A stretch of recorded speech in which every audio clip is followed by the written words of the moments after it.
Hello friend, welcome back to my channel. I hope आप सब लोग हेल्दी, हैप्पी और सेफ होगे।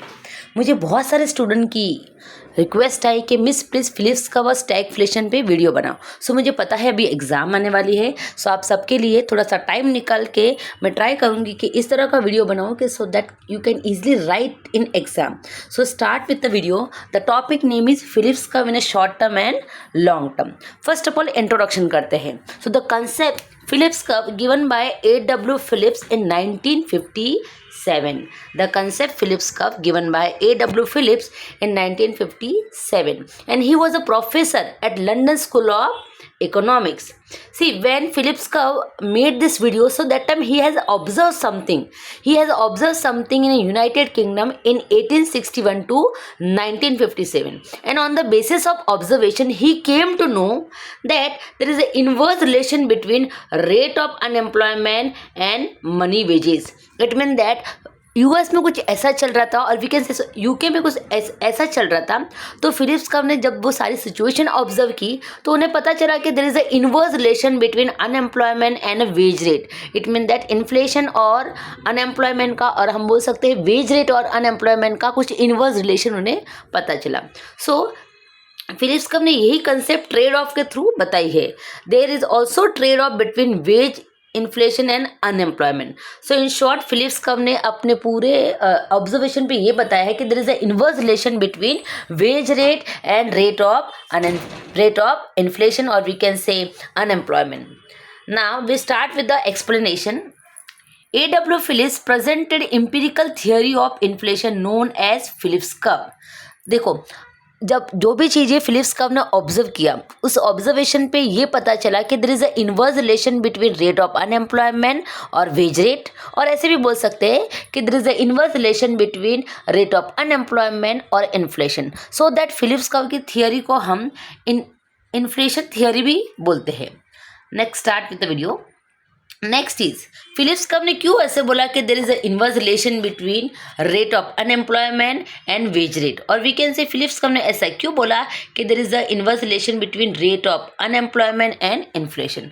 सो आओ चलते हैं समझते हैं इस कंसेप्ट को with the help of diagram. As you can see in the diagram, the shape of Phillips curve is downward sloping. See, when any curve having downward slope, it mean that two variable having inverse relation. According to Phillips curve,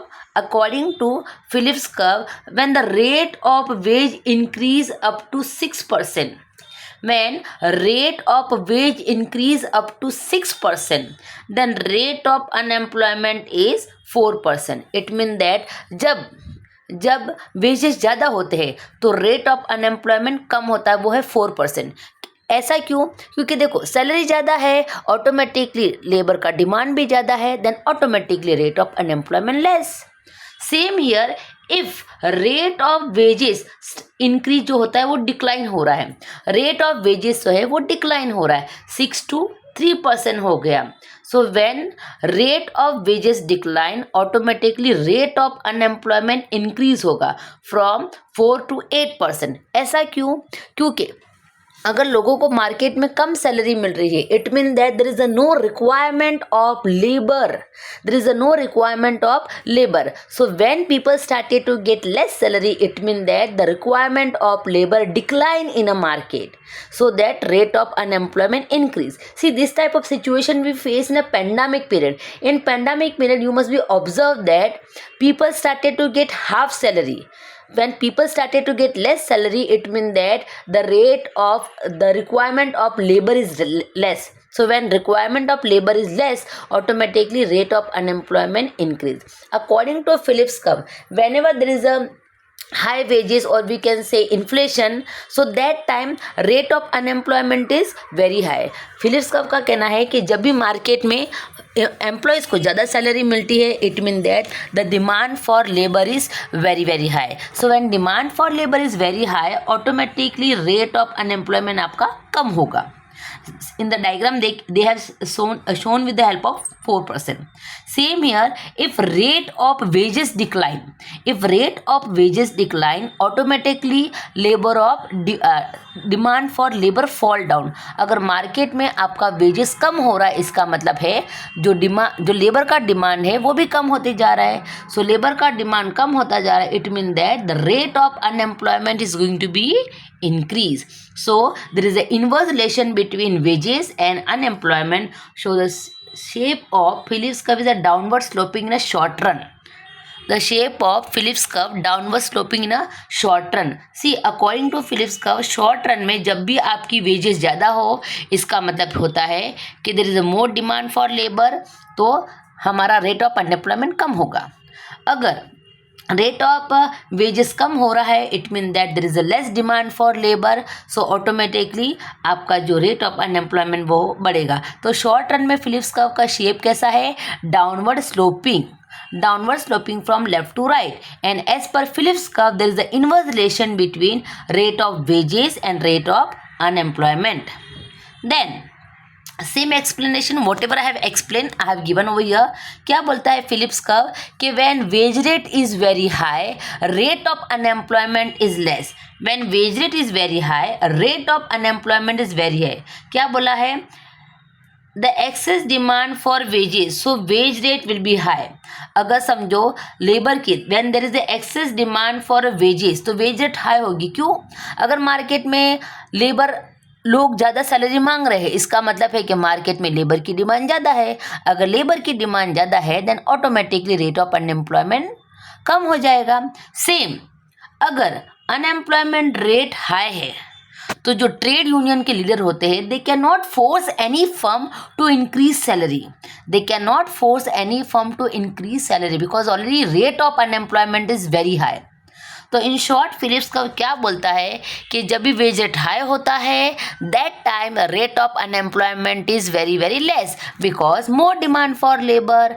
same here wage rate fall होता है, it mean that rate of unemployment is very high because there is a less demand for labour. So that the shape of Phillips curve in a short term is downward sloping from left to right. Phillips curve shows relation between rate of unemployment or wages. We can also call it Phillips curve shows relation between rate of unemployment and inflation. ऐसा क्यों? देखो क्या बोला है, from relation between rate of wages and unemployment it is easy to show relation between inflation and rate of unemployment. क्यों? देखो अगर हमारी सैलरी ज़्यादा है, if all the firms are getting more wages in a market, it means that they are able to purchase more commodity from a market, so automatically inflation ज़्यादा है. अगर हमें ज़्यादा सैलरी मिल रही है it means that inflation is very high in a market, money supply ज़्यादा है इसलिए हमें ज़्यादा सैलरी मिल रही है, तो हम वेज रेट की जगह पे इन्फ्लेशन भी लिख सकते हैं. अभी नेक्स्ट है trade off between unemployment and wage rate. और वी कैन से हमने फर्स्ट डायग्राम में रिलेशन बताया था वेज रेट एंड अनएम्प्लॉयमेंट में, तो सेम यहाँ पर inflation on wage rate same condition में आते हैं. तो वही रिलेशन फिलिप्स कर्व ने एक्सप्लेन किया है and that relation is known as a trade off dilemma. Phillips curve not only explain relation between wage rate, but he also explained relation between rate of inflation and rate of unemployment. So relation between wage rate, inflation and unemployment, this is known as trade off dilemma. To understand this thing, we'll go through one diagram. See, look at the diagram. The diagram look very interesting and explanation is also very easy. अभी Philips curve का ये कहना है कि rate of unemployment है वो veg rate और inflation दोनों से अफेक्ट होती है. कैसा? So to understand this will go through diagram. In the diagram there are two Y axis 1 and 2. One y-axis means left hand side y-axis indicate rate of inflation and right hand side y-axis indicate wage rate and x-axis indicate rate of unemployment. Okay, suppose market में आपका wage rate है 7%. Automatically अगर आपका ज़्यादा wages है तो money supply ज़्यादा होगा, आप ज़्यादा पैसे मार्केट में खर्च करोगे, ज़्यादा पैसे मार्केट में खर्च करोगे तो इन्फ्लेशन बढ़ेगा. सो सपोज वेज रेट 7% है देन इन्फ्लेशन भी आपका 7% है. इन्फ्लेशन ज़्यादा है इसका मतलब रेट ऑफ अनएम्प्लॉयमेंट कितना है, सिर्फ 2% है। सेम ईयर अगर वेज रेट कम होता है 7% से 3% हो जाएगा, तो इन्फ्लेशन भी 3% हो जाएगा। इन्फ्लेशन अगर 3% हो गया then automatically rate of unemployment बढ़ जाएगा 2 से 5। ऐसा क्यों? ऐसा इसलिए कि suppose if I am a firm and I am getting good prices for my product in a market, automatically I produce more. So when I'll produce more, automatically I required more labor. So when I required more labor, automatically जो employment है वो बढ़ता जाएगा. employment बढ़ेगा तो automatically unemployment कम हो जाएगा. तो कभी कभी गवर्नमेंट को जानबूझ के, और we can say sometime government has to tolerate rate of inflation to maintain rate of like to reduce rate of unemployment. कभी कभी गवर्नमेंट को rate of inflation tolerate करना पड़ता है so that they can reduce rate of unemployment from the market. अभी यहाँ पर diagram में क्या बोला है कि अगर government, if government is going to tolerate rate of inflation between 3 to 7%, if government is going to tolerate rate of inflation between 7 to 3%, then rate of unemployment जो है वो 5 से 2% कम किया जा सकता है. अगर गवर्नमेंट रेट ऑफ इन्फ्लेशन 7 से 3% टॉलरेट करती है तो मार्केट में रेट ऑफ अनएम्प्लॉयमेंट वो है कम किया जा सकता है. ऐसा क्यों? अभी मैंने आपको बताया कि कभी कभी इन्फ्लेशन जब होता है, इन्फ्लेशन मीन्स प्राइस बढ़ना. Okay, inflation means rise in prices of commodity. So when inflation is high, automatically firm will get more price for his commodity. When firm will get more price for his commodity, automatically the sources of employment will generate. तो कभी कभी government जानबूझ के inflation create करती है तो जिससे market में डिमांड बढ़े, प्राइसेस बढ़े, तो जो फर्म है वो ज़्यादा प्रोड्यूस करेगा तो they required more labour to work. So automatically unemployment कम हो जाता है. सो अगर गवर्नमेंट 3 से 7 के बीच में, if government is going to tolerate rate of inflation between 3 to 7%, then rate of unemployment can fall from 5 to 2%. So in this diagram there is a relation between inflation, then wage rate and unemployment. So this is known as trade-off of Phillips curve. See, if in exam question will come कि explain trade-off of inflation and unemployment, तो पूरा answer आपको Phillips curve का लिखना है. अभी जो मैंने आपको बोला था सेम उसी चीज़ का एक्सप्लेनेशन है. क्या बोलता है? To reduce unemployment rate, sometime government has to reduce rate of unemployment, sometime government has to bear inflation from 3 to 7%. ऐसा कैसे कर सकती है government can do this by adopting fiscal and monetary policy. लेकिन as we know very well, whenever any law comes in a market तो उसके कुछ criticism भी होते. So same year Phillips curve criticised by some of the economist. In short, first will talk about Phillips curve in a short run. According to Phillips curve, the shape of Phillips curve is downward sloping from left to right in a short run, because Phillips curve explain relation between wage rate and unemployment, or we can say Phillips curve explain relation between inflation and unemployment. According to Phillips curve, there is an inverse relation between inflation and unemployment, or we can say there is an inverse relation between wage rate and unemployment. ऐसा Phillips curve ने बोला है. But there are some economists those who criticize Phillips curve. So the name of economist is Milton Friedman and Phelps. See, Milton Friedman is also known as monetarism, a person who introduced the role of central bank in a market. So according to Milton Friedman and Phelps, Phillips curve applicable only in a short run. In a long run, it is not applicable. So why Phillips curve is not applicable in a long run? To understand this, we'll understand the explanation. Now, in a short run, the shape of Phillips curve is a downward sloping, as we know. But in a long run, what is the shape of Phillips curve? वो हम समझेंगे. Okay. According to economists Milton Friedman and Phelps, they have introduced one concept to disapprove Phillips curve. Milton Friedman and Phelps ने Phillips curve को criticise करने के लिए concept निकाला. उसका नाम है natural rate of unemployment. Natural rate of unemployment को हम नाइरू भी बोलते हैं. It mean that non accelerating inflation rate of unemployment. To understand that why Milton Friedman and Phelps they criticize Phillips curve and what is the natural rate of unemployment, इसके लिए हम एक diagram समझेंगे. To understand this diagram, let go through diagram. Okay, you can see in the diagram. In the diagram, y-axis indicate wage rate or inflation, x-axis indicate unemployment rate. See Phillips curve का ये मानना था कि government अगर कुछ inflation rate bear करती है then rate of unemployment fall होता है. It mean that if government will increase some rate of inflation then unemployment rate जो फॉल हो जाएगा. But Milton Friedman and Phelps ऐसा नहीं मानते. Why? According to them, according to Milton Friedman and Phelps, the shape of Phillips curve is a vertical straight line parallel to Y axis. Now why the shape of Phillips curve is a vertical straight line parallel to X axis, वो हम समझेंगे. आप देख लो diagram में Y axis जो है वो इन्फ्लेशन और वेज रेट इंडिकेट करता है, एक्स एक्सिस जो है वो अनएम्प्लॉयमेंट रेट इंडिकेट करता है. अभी हम समझते हैं. According to Milton Friedman, according to Milton Friedman अगर समझो मार्केट में रेट ऑफ अनएम्प्लॉयमेंट 5% है और गवर्नमेंट को ऐसा लगता है कि रेट ऑफ अनएम्प्लॉयमेंट 5% जो है वो बहुत हाई है. So to control this rate of unemployment means 5%, according to government, अगर गवर्नमेंट को ऐसा लग रहा है कि 5% रेट ऑफ इंटरेस्ट बहुत ज़्यादा है, सो इसे कंट्रोल करने के लिए गवर्नमेंट कुछ करेगी. क्या करेगी government? Government will follow some policies, either they will follow physical policy और they will follow monetary policy. तो हम एग्जाम्पल लेते हैं फिजिकल पॉलिसी का. अगर गवर्नमेंट को ऐसा लगता है कि 5% रेट ऑफ इंटरेस्ट बहुत ज़्यादा है, so government will follow expansionary physical policy. Expansionary physical policy means tax increase, tax decrease and expenditure increase.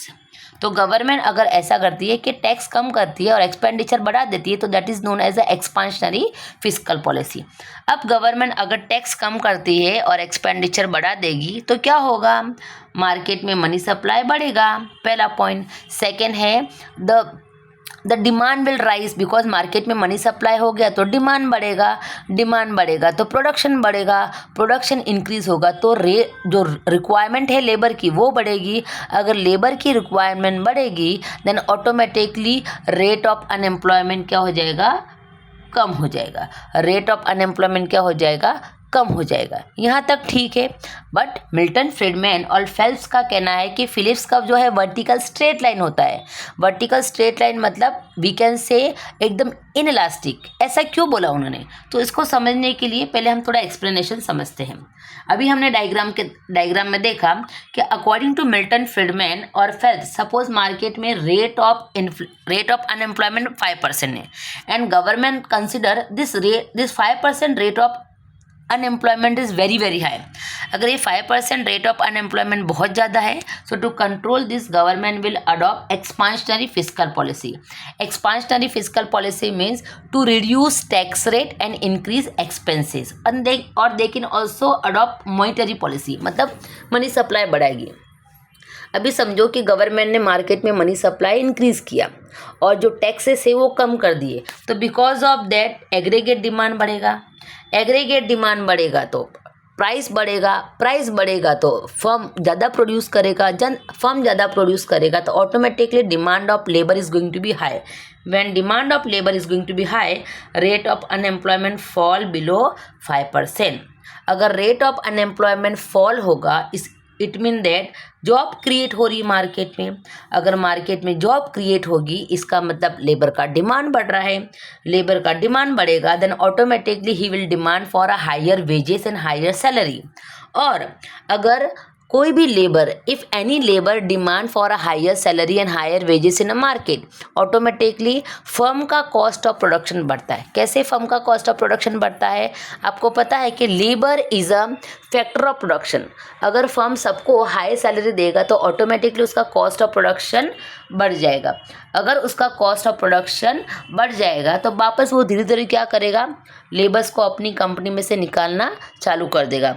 और अगर वो लेबर्स को अपनी कंपनी में से निकालना चालू कर देगा तो ऑटोमेटिकली वापस हमारी इकोनॉमी घूम फिर के 5% रेट ऑफ अनएम्प्लॉयमेंट पे आ जाएगी। इसका मतलब है कि मिल्टन फ्रीडमैन और फेल्प्स ये कहना चाहता है कि there is a natural rate of unemployment.